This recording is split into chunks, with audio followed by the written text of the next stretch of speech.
Kezdері жоқ ажыраған әкем қатар.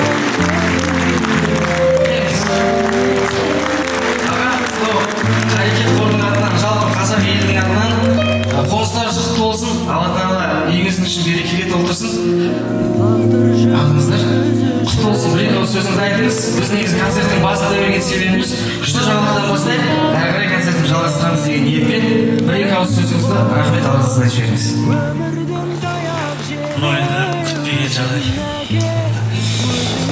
Бірінші алғазиді екінші сіздердің қарекет қорда